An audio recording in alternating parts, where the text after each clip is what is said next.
Good evening, everyone. We are going to explore tonight some teachings that are derived from Blavatsky's Esoteric Instructions, which are around the occult anatomy of human beings.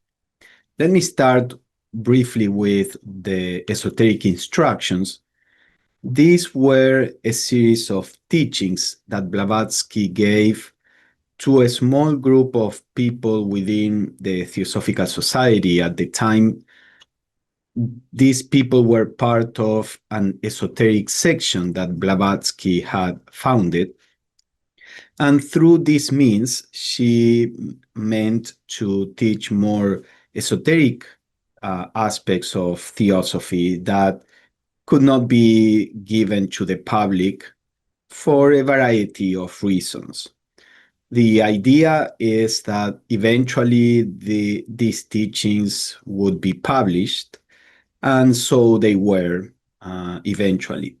So Blavatsky talks in the Esoteric Instructions about many different subjects, but we are going to focus here on how these teachings present a human being from an occult perspective. So let's start with the esoteric constitution of human beings. Now, before we can look into this esoteric constitution, we have to be familiar with what we may call the exoteric human constitution that Blavatsky and others gave in public articles and books. We have here, for example, what she presented in her book, The Key to Theosophy. And we don't have time to go into each of these principles in detail, but I'm going to do a brief review so that you can appreciate then the more esoteric teaching that Blavatsky gave. So in her book, The Key to Theosophy, she says there are two aspects to human beings, what is called the lower quaternary, which is our personality, our persona. It is perishable. This lasts only from birth to death. And then in a future incarnation, the whole lower quaternary changes. This lower quaternary is constituted by the physical body. She used the Sanskrit words rupa or stula sharira. And she says it is the vehicle of all the other principles during life.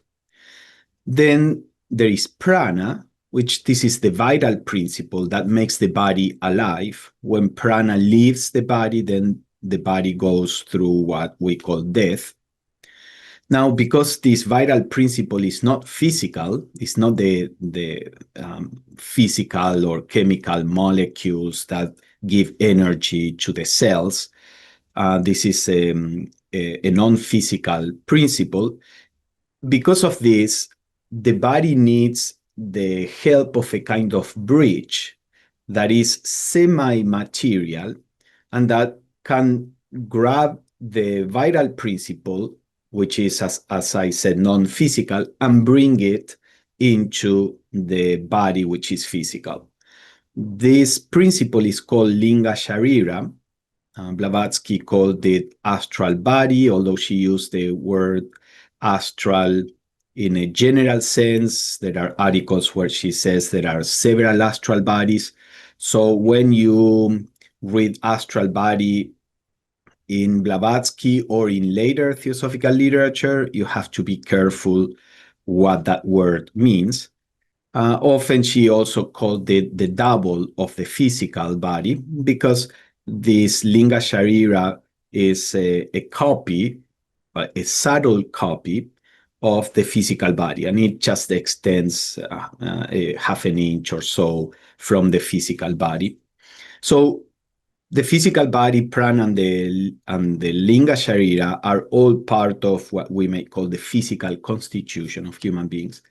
And then we have kama rupa. Kama means desire, rupa means form, which Blavatsky says is the seat of the animal desires and passions. The word animal was used at the time in the way that we would use today biological, for example, our biological desires and passions. At the time, for example, Mesmer was talking about a kind of biomagnetism that human beings had, and he called it animal magnetism. So anima means something that is alive.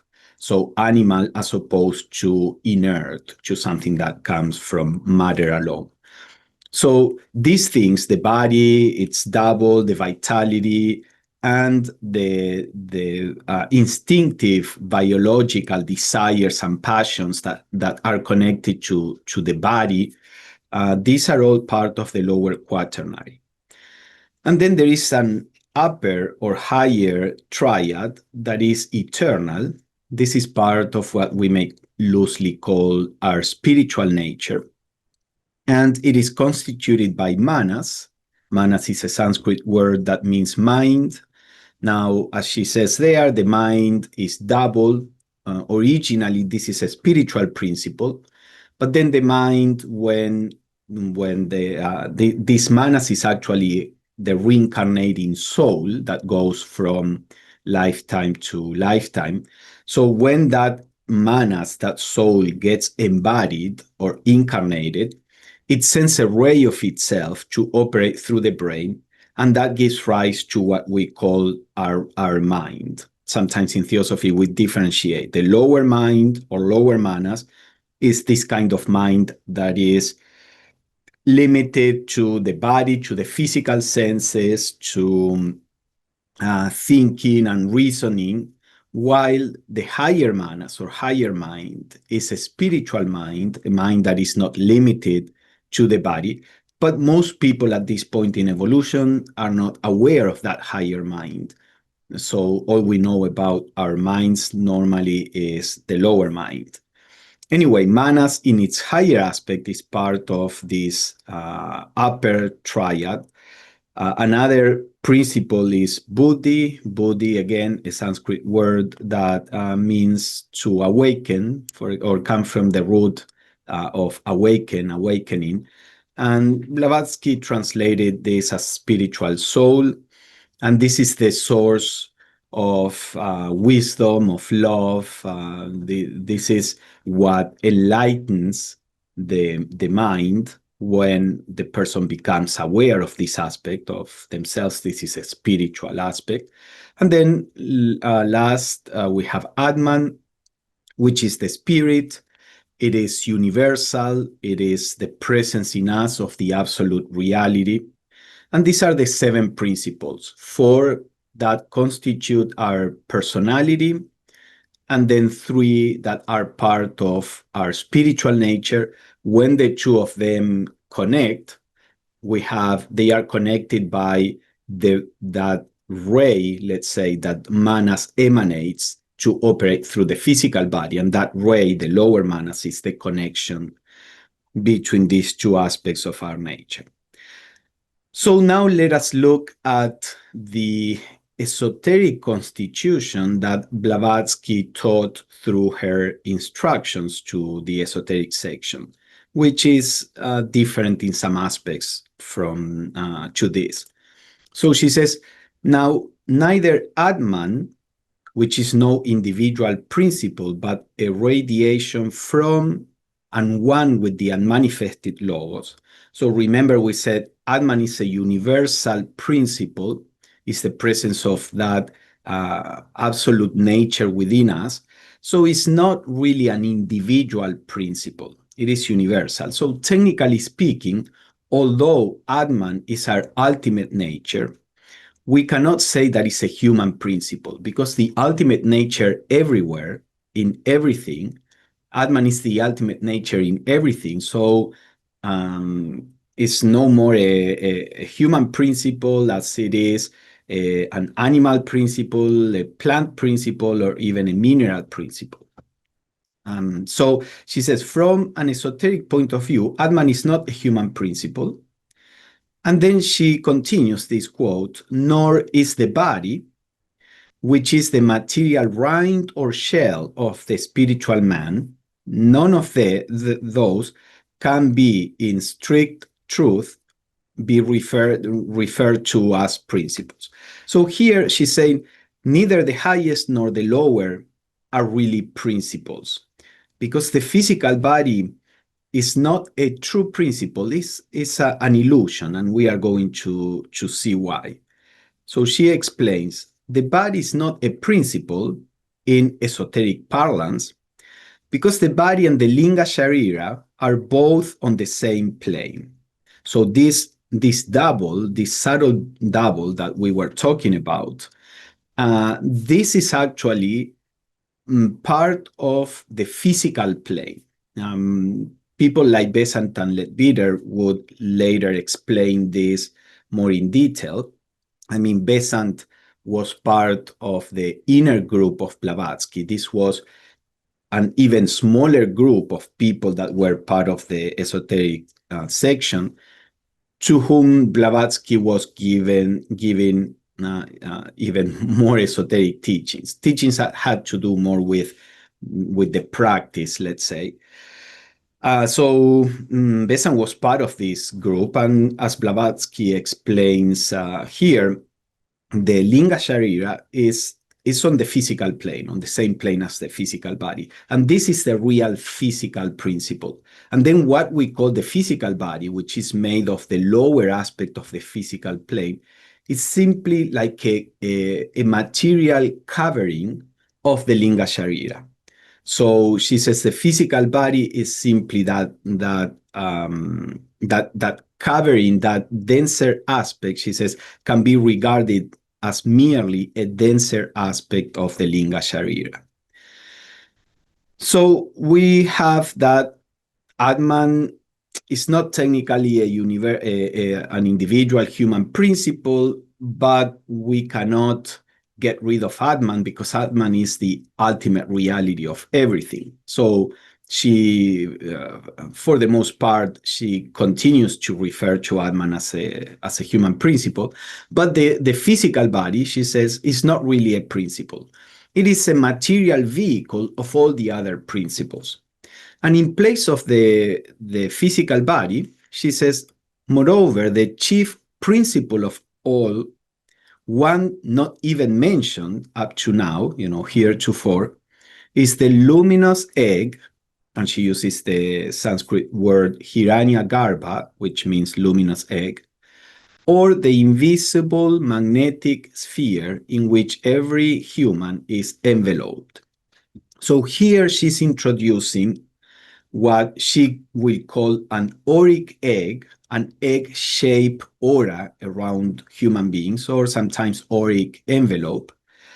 And this, up to this point in history, both in the West and the East, there you can find vague mentions of some kind of field or aura around people, or sometimes you see some depictions in paintings of some kind of light around people.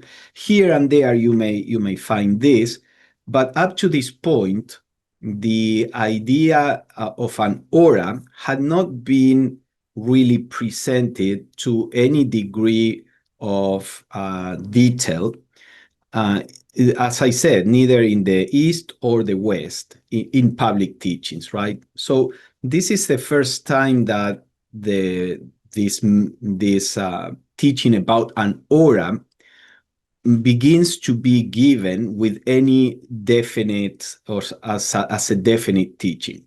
Blavatsky is going to describe aspects of this auric egg around human beings, and later theosophists, more prominently Leadbeater, for example, will do an in-depth study about the aura, and from there it is spread around in the Western as well as in the Eastern countries. So we have here now a new constitution that Blavatsky presents, where now the eternal principles, the first column there, are four. Remember, there were three before and four lower principles. Now this is reversed. There are four eternal principles and three transitory principles.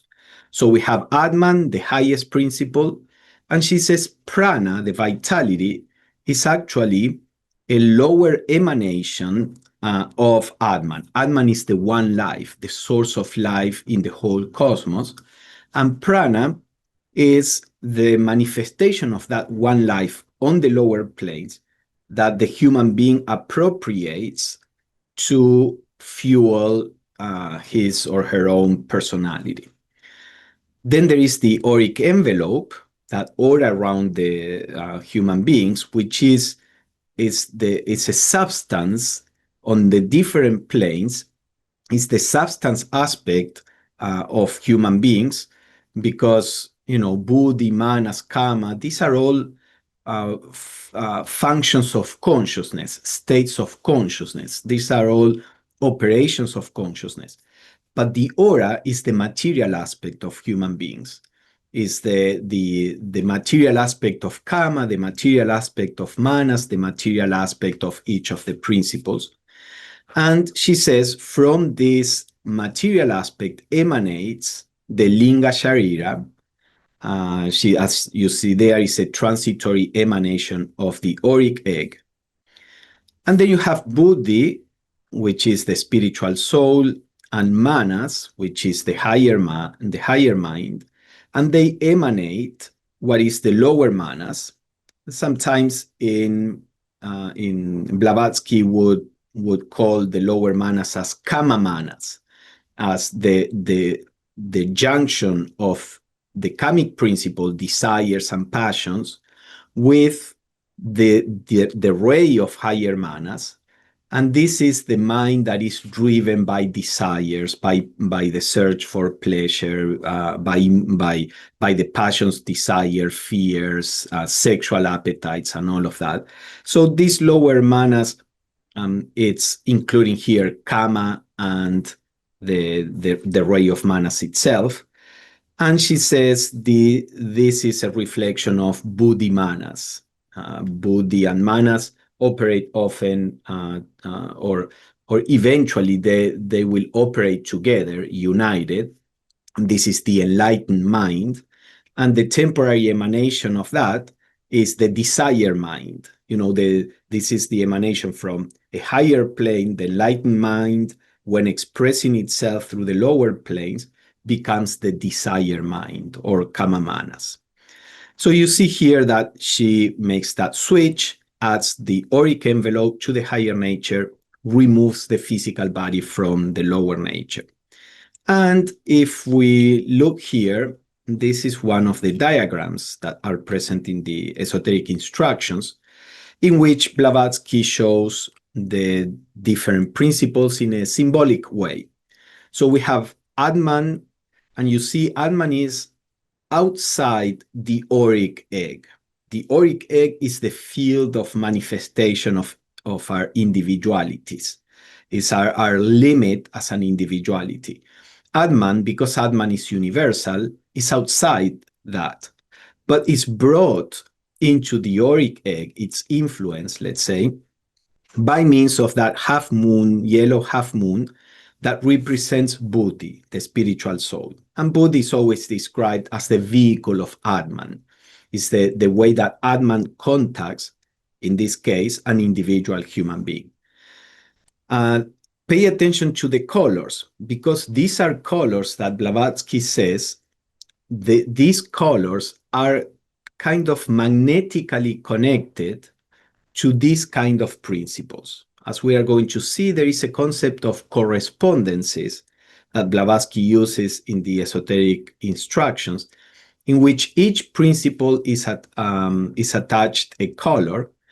And in the inner group teachings, she would teach some meditations, for example, in which if you want to stimulate buddhi in your, the consciousness, the Buddhic consciousness in you, part of the work is visualizing this yellow, this golden yellow, because that color is connected to buddhi. So then you have the blue, the light blue, that represents the auric envelope, and then the higher manas is represented by dark blue or indigo. And you see the emanation, the ray of the higher manas is the lower manas, that the color associated with lower manas is green. Then you have this five-pointed star that is inverted, which is kama and is red, and this is desire and passions and all of this. And you see that kama is like enthroned, or lower manas, I'm sorry, the green of lower manas is enthroned in kama. This is a phrase that Blavatsky uses. So you can see there how the lower manas and kama work as a unit. Then the orange that you see all around in the five-pointed star, that the upper five-pointed star represents the human being. You see that prana is all throughout the human being. That's the vitality. And then in the lower part of the star, you have this violet, that is the linga sharira, representing the linga sharira as the vehicle through which prana comes into a human being. Now, if you notice, there are 8 principles here. Why? Because she's adding the green, lower manas, as an independent principle. You know, we said that lower manas is the emanation of higher manas, but because lower manas and kama are represented here as separate, because they are in human beings, kama and lower manas work together, but they are 2 different aspects. Then we have 8 principles, but technically speaking, Atman is outside the human being. So you still have 7 principles. Blavatsky placed emphasis on the number 7. You still have 7 principles within a human being, from buddhi to the linga sharira. Now, this shows you that all classifications are fluid.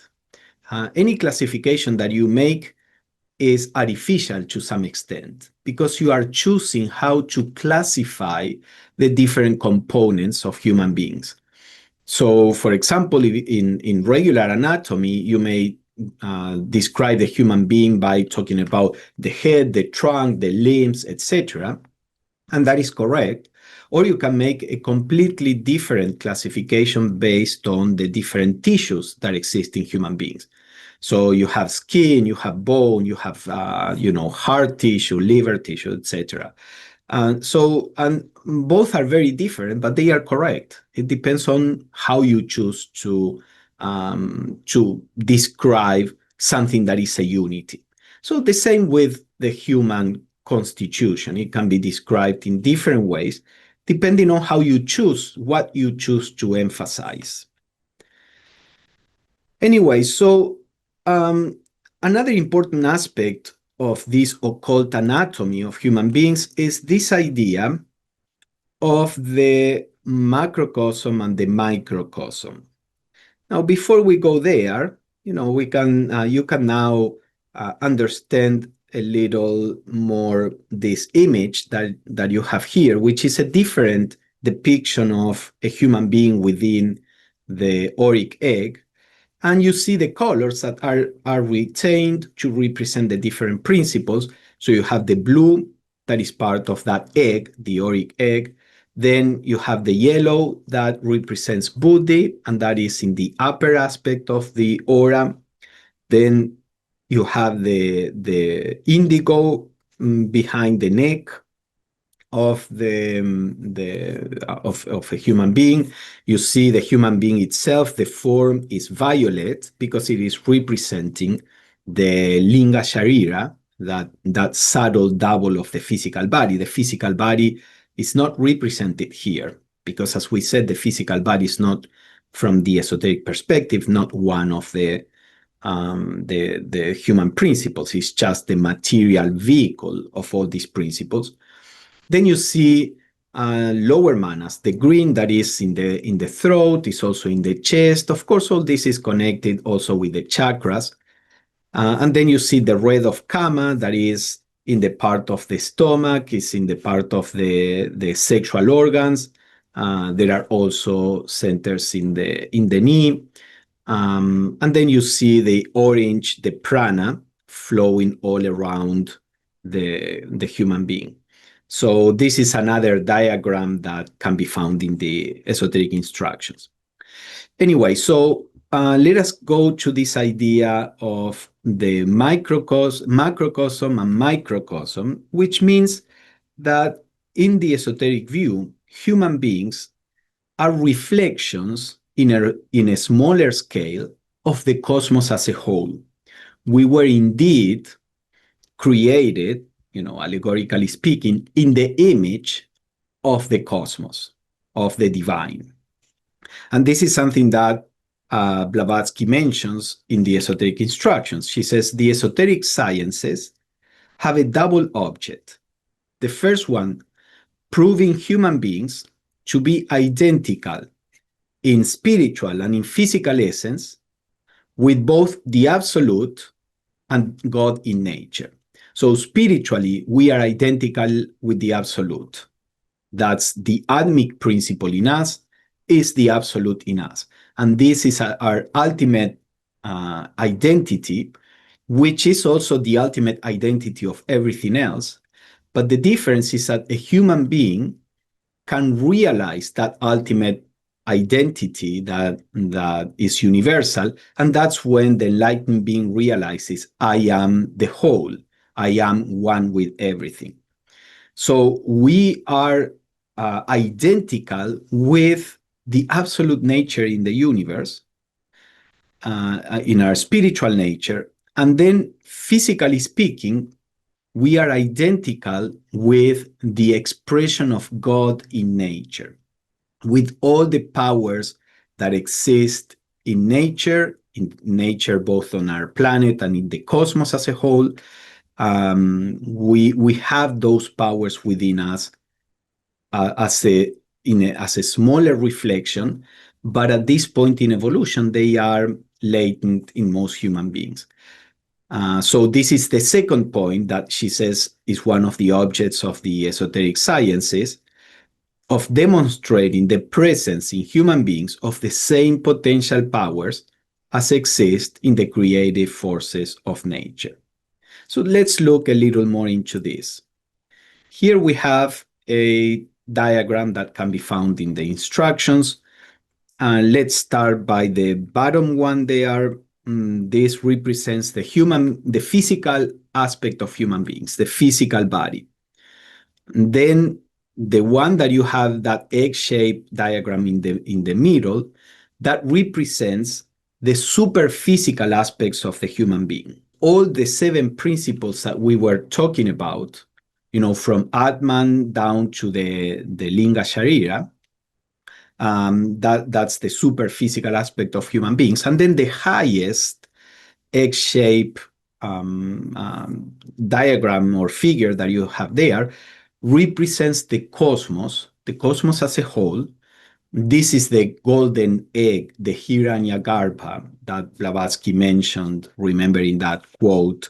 In Hinduism, the cosmos is developed within a golden egg that they call Hiranyagarbha. And then on top of this manifested cosmos, there is a triangle there that represents the hidden triple deity. All deities in all traditions are represented as triple. Brahma, Vishnu, Shiva, or Osiris, Isis, Horus, Father, Son, and Holy Spirit, and so on.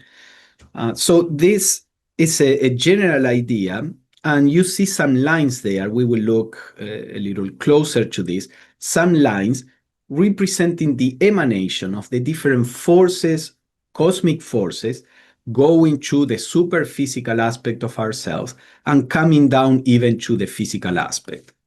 So, for example, let's start from the origin of these forces, the first egg-shaped figure there, the cosmos. We have the 1 in 3, this ABC, capital ABC triad, which represent the transcendental aspect of the divine. Then within the egg, we have also an ABC in lowercase, which is the manifested logos, the manifested deity. And the manifested deity expresses itself in a duality. Prakriti is a Sanskrit word for the cosmic substance, a cosmic substance that is full of life and intelligence. And then you have the C, that is Mahat. Mahat, again, a Sanskrit term that means the universal mind. So you have that this 1 in 3 transcendental aspect of the deity manifests in the ABC as the logos with its 2 aspects, the aspect of substance, the aspect of intelligence. And then you have 4 other centers, D, F, E, G, or D, E, F, G, which Blavatsky says are spiritual forces that come from the logos acting in matter and fueling the mechanisms of the cosmos, and also these are part of, or they are ruled by the cosmic laws and all of this. So you see here you have 3 centers, the transcendental ones, plus 7 forces, and see that the last plane there, that is called the material plane, is not taken into account because, again, the material plane is seen as an illusion, as a reflection, not as something that is fundamental in the cosmos. You see how the esoteric teachings reverse our perceptions. We tend to think that the material plane is the real, and that anything that is non-material either doesn't exist or is a vague, nebulous kind of thing that we don't have a clear conception of. The esoteric teachings tell you the opposite. Actually, all the rest is the real, and the material plane in which you find yourself imprisoned is an illusion. So anyway, so we have here the 3 transcendental aspects plus the 7 centers of force. So this is a total of 10 principles for the cosmos as a totality. And Blavatsky, this is something that she teaches in the Esoteric Instructions. Human beings actually have 10 principles, but 3 are transcendental, are not manifested.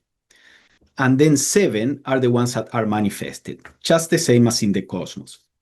Now, in theosophy later, these 3 transcendental aspects would be what Annie Besant called the unmanifested monad beyond the plane of Atman. Anyway, so then you see forces emanating from A comes the straight line down. Then from B comes the more external line there to your left. From C comes the more external line to your right, and so on. And they are coming, as you can see there, into the superphysical aspect of human beings. So let's look at that.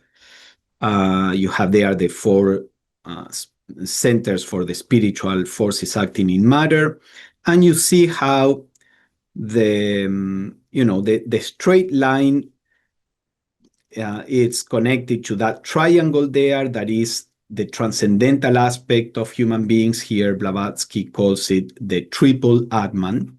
This is the unmanifested monad that I mentioned. Besant would also often use the triple Atman or the triple self. And then you have the force that comes from B, comes to a first center, which represents Buddhi, the principle of Buddhi, the spiritual soul. This comes from Prakriti, from this cosmic substance. And then you see from C up there, Mahat, the universal mind. The emanation, the reflection of that is the center number 2, which represents higher manas in us. Our soul, the reincarnating soul, is an emanation of the universal mind of the Logos. And like that, you see, you have the 7 principles, the 7 esoteric principles that we have described, and they are all connected to different forces in the cosmos. And finally, these forces continue to go down into even the physical body. And you can see the number 1, buddhi. I put there the principles so that you remember. Buddhi is connected to the right eye of our face. So Blavatsky, before we go into the details, Blavatsky explains that the orifices in the human body are entrances, are openings for the different universal forces. So there are 7 orifices in the face, and then there are 3 orifices in the sexual organs. Now, of course, this is true at this point in a female human body. And Blavatsky says that the difference between the female and, in the male human body, you have only the anus and the urethra. But then she says these are just external differences. There are 3 centers associated with the sexual organs and the lower organs, as she says there. And these are a reflection of the 3 highest triangle. But in the plane of matter, this reflection is inverted. So that which was the highest now is part of the lowest organs in a human being. By the way, this difference between the male and female bodies, Blavatsky says, because women conserve the 10 orifices, in ancient times, the people regarded women as more spiritual than men. Of course, what Blavatsky and Theosophy says is that people are neither higher nor lower based on their physical bodies. There is no difference in that sense between holding a female or a male body. But this is an interesting tidbit that could bring some fresh air in our strongly patriarchal society. The fact that the human female body conserves more accurately the different centers that are connected to the various forces of the cosmos. Anyway, so we'll look into these different openings or orifices.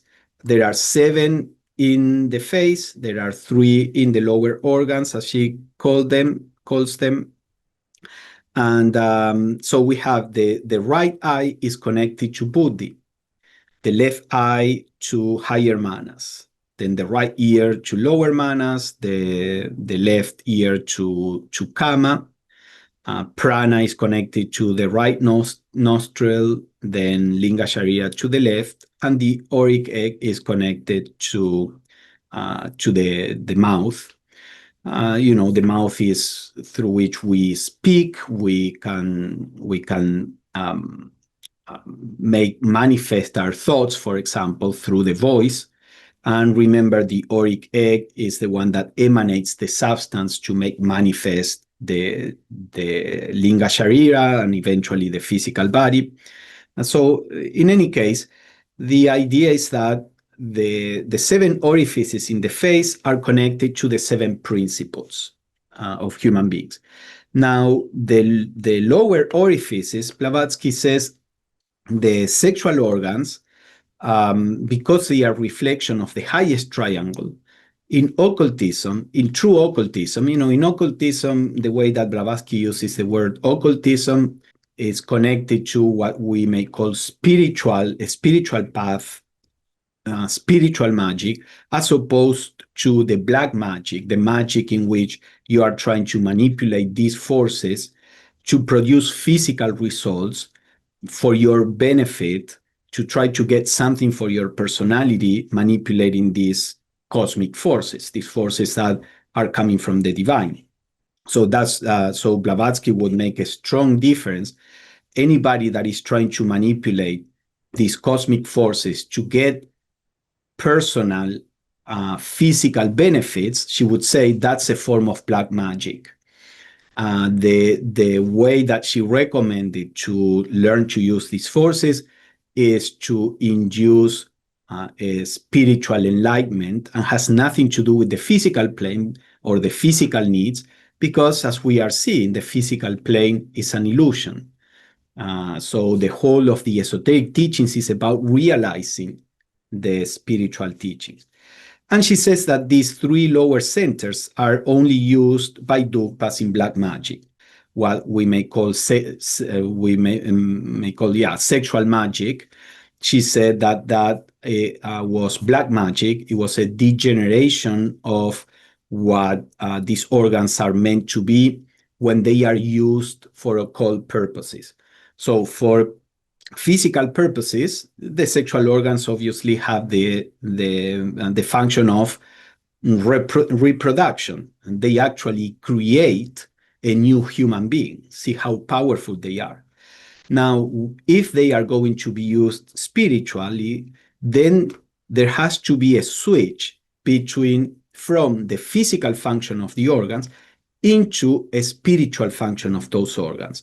And she explains this is why anybody that is becoming a true occultist, that is anybody that is learning to manipulate these forces, was in all traditions was asked to be celibate. And of course, celibacy, and she says this, is not necessary for regular spirituality. Of course, a healthy, balanced sexual life is necessary in the theosophical view. Promiscuity or enslavement, let's say, to sexual desire, that is an obstacle for spirituality. But a healthy, balanced spiritual life is fine for those who want to be spiritual. The work of spirituality is dealing with our learning to purify our physical nature, our emotions, our mind, and all that is perfectly doable, even though you may have a stable partner.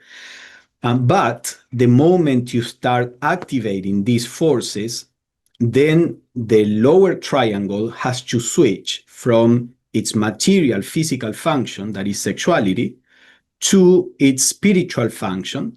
And there is a whole description that we don't have time to go into details here of how the vitality that normally goes toward the sexual organs begins to be transmuted in people who are celibate, and that transmuted vitality fuels spiritual or the occult development. So anyway, in her view, this is how the sexual organs are connected to the occult path. And you see here again the 7+3 centers, which reflect the 3+7 centers in the cosmos. So she says, in the case of a full adept, and by this she means a true occultist, not somebody that has learned to play some magic tricks. By tricks, I don't mean, a sleight of hand. There are some people who can learn to manipulate some of these forces and produce some external phenomena, but that doesn't make them an occultist in the way that Blavatsky uses this word.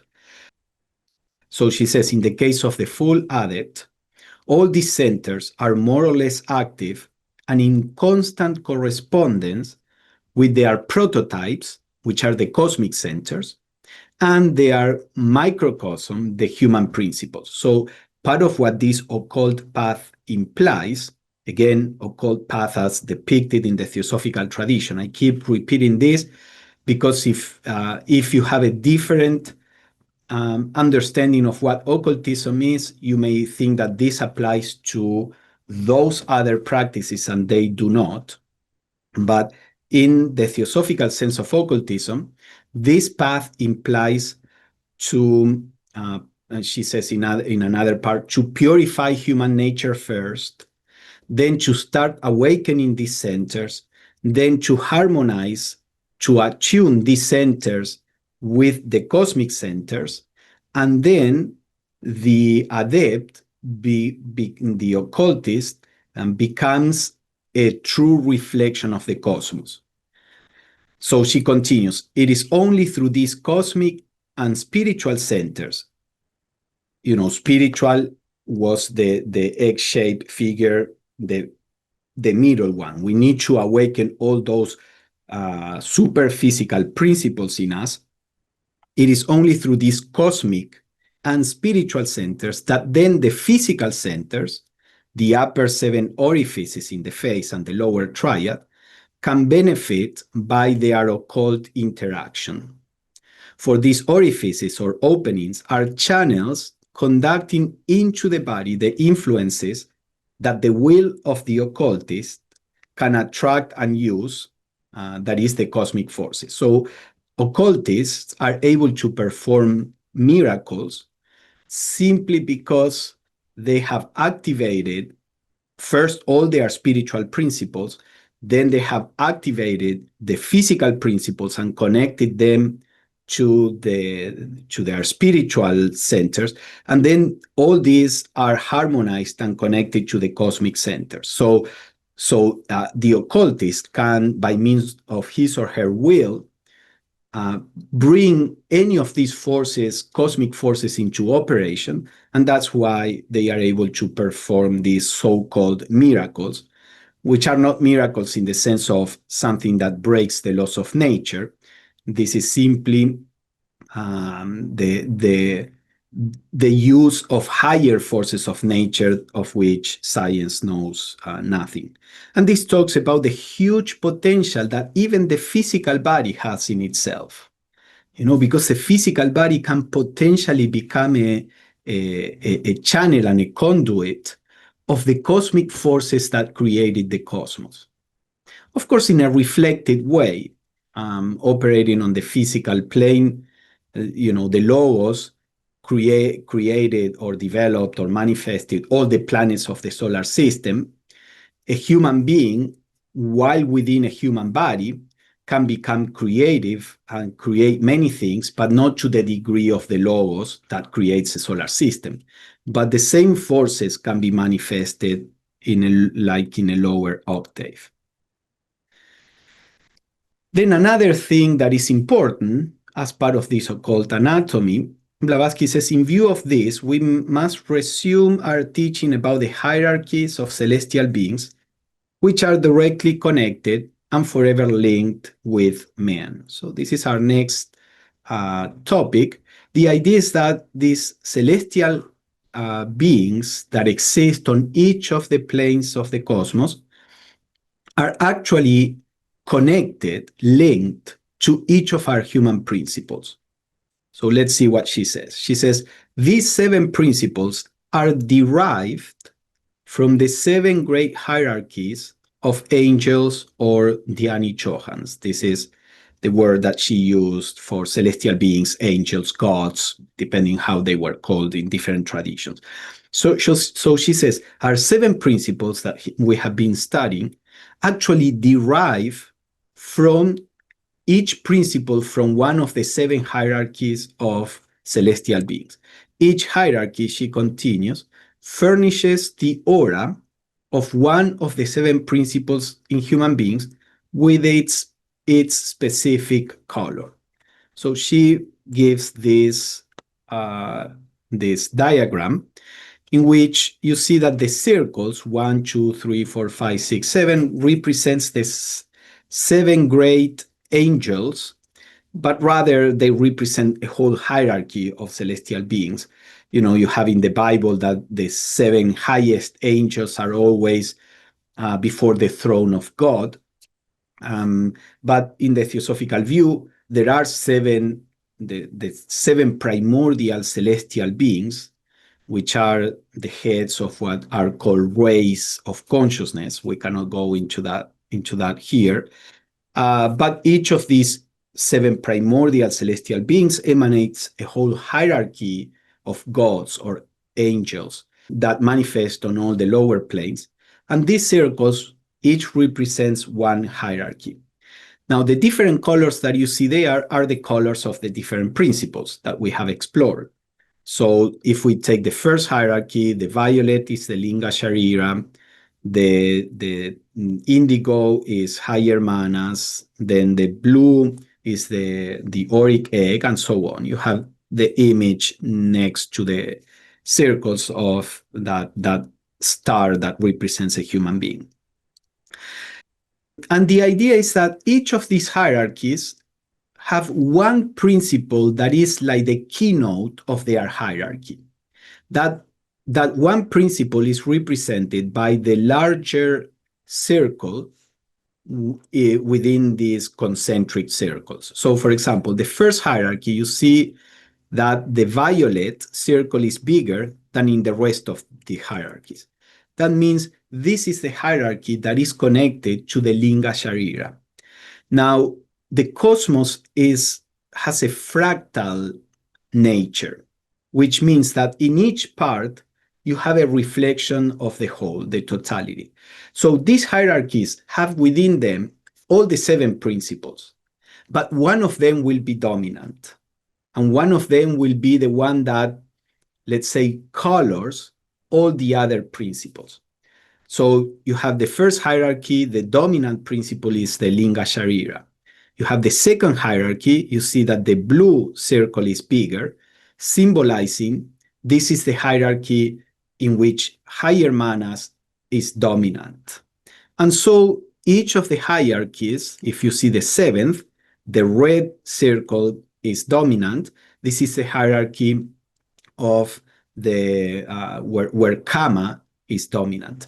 So when the divine spark begins to manifest and enter an evolutionary journey as a human being, that human being is built by all these hierarchies.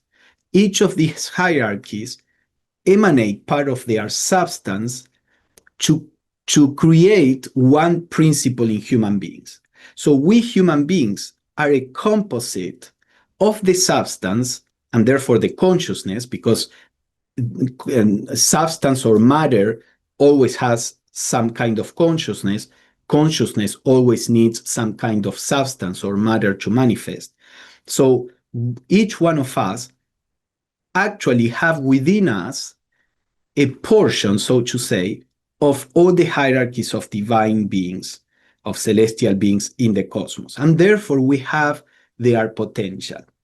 You see, this is another way of presenting this idea that human beings are a microcosm, are a sample, a synthesis of all the powers that exist in the greater cosmos. And she says further, as each of these hierarchies is the ruler of one of the sacred planets, it will easily be understood how astrology came into existence, and that real astrology has strictly scientific basis, because each of these hierarchies of celestial beings are the planetary spirit of one of the 7 sacred planets. So, we talked about the Earth, and its planetary spirit is what the Greeks call Gaia, or in Hinduism, Bhumi, for example. Well, there is always, in all these traditions, there is the idea that there are 7 sacred planets, and these 7 hierarchies are the rulers of one of each of these planets. So, for example, Blavatsky gives this table in her Esoteric Instructions. Mars is the planetary spirit, or the planetary spirit of Mars, which is represented with the color red, is the hierarchy that emanates the Kamarupa. And remember, Kamarupa was connected to the left ear, to that orifice in the head. Then the sun is represented by the color orange, and this is the hierarchy that emanates prana. And we know that the sun is the source of prana and vitality to the earth. And then this is connected to the right nostril. The planetary spirit of Mercury is connected to the yellow color, to Buddhi, to the right eye, Saturn to green, to Kama manas or the lower manas connected to the right ear. Then Jupiter, blue, the auric envelope, the mouth. Venus, indigo, higher manas, left eye. And Moon, violet, linga sharira, left nostril. So here Blavatsky is giving a chart of correspondences. And she gives more complete charts, but they are not directly connected to our subject tonight. But here she gives these correspondences between planets and colors, principles, and the orifices in the physical body. And to conclude the talk, let me give you an example of how these correspondences are connected to the physical body in other ways than the orifices. Because again, the cosmos has a fractal nature, so we find these hierarchies, these forces connected to our orifices, connected to different organs, connected to different parts of organs, and so on. So Blavatsky says, we talked about this. The body is not a principle in strict esoteric parlance. It is an upadi. Upadi is the Sanskrit word for vehicle, rather than a principle. But, she says, it is a vehicle of consciousness on the physical plane. And therefore, we must consider the body when we study consciousness. Even though it is an illusion, on the physical plane is the vehicle of all the principles. So the body preserves, as we have seen, correspondences with all the forces of nature. So she says there are three centers in the body. One is the heart, another is the head, another is the navel. These are the three main centers in the human body. She says the heart is the center of spiritual consciousness. The head is the center of the psychic. By that she means psychological consciousness. She used the word psychic in derived from psyche. Psyche means mind. So psychic as something connected to the mind. So she used it in a broad sense. So the head is connected to the mind consciousness. She also calls it intellectual consciousness.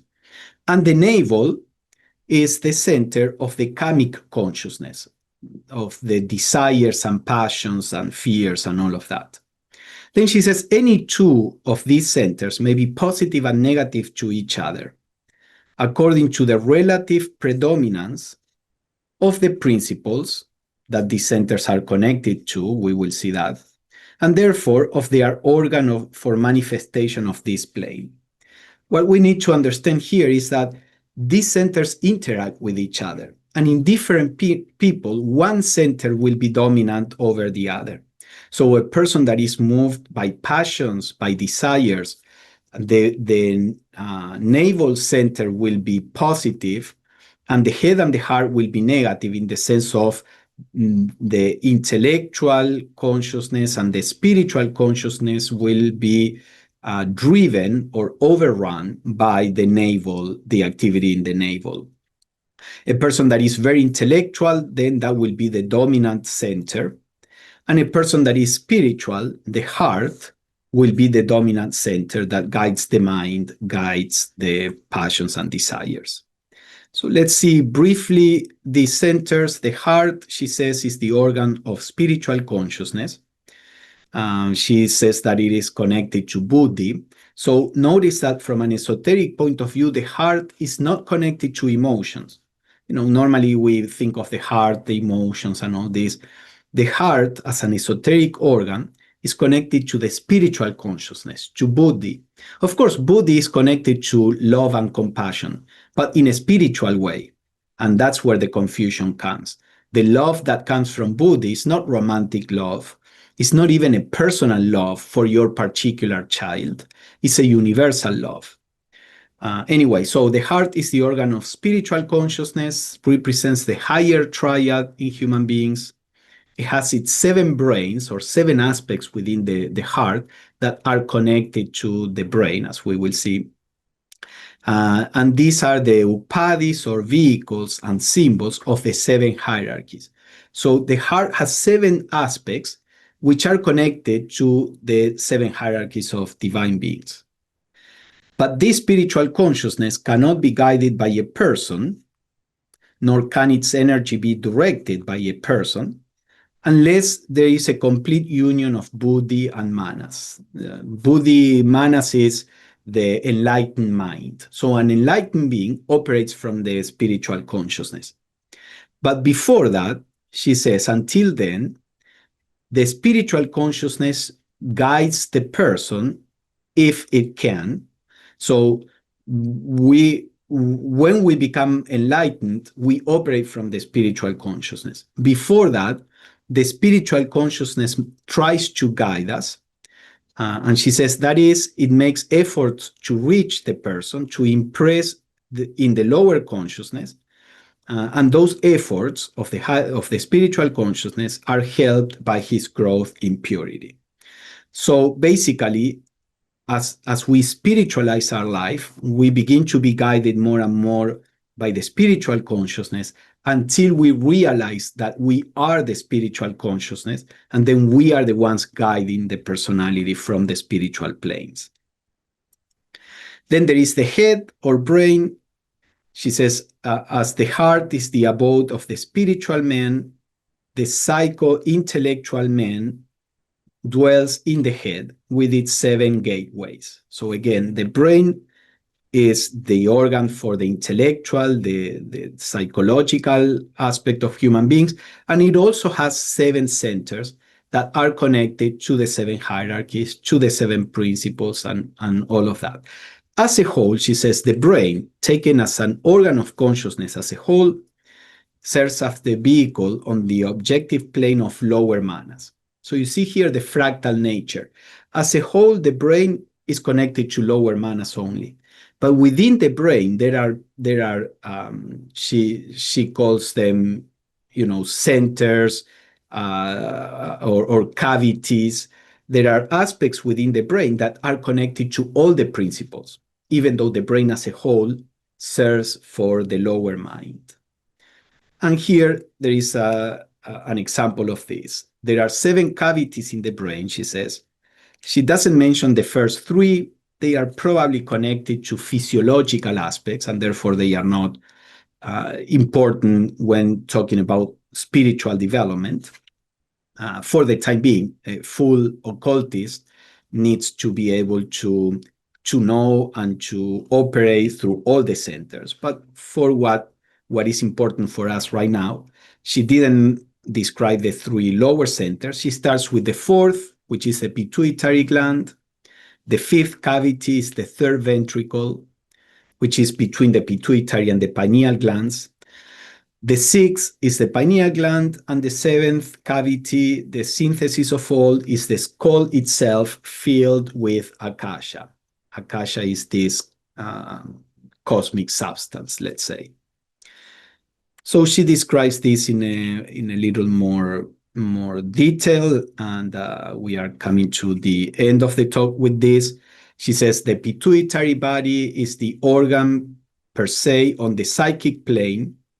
Pure psychic vision is caused by the molecular motion of the pituitary gland.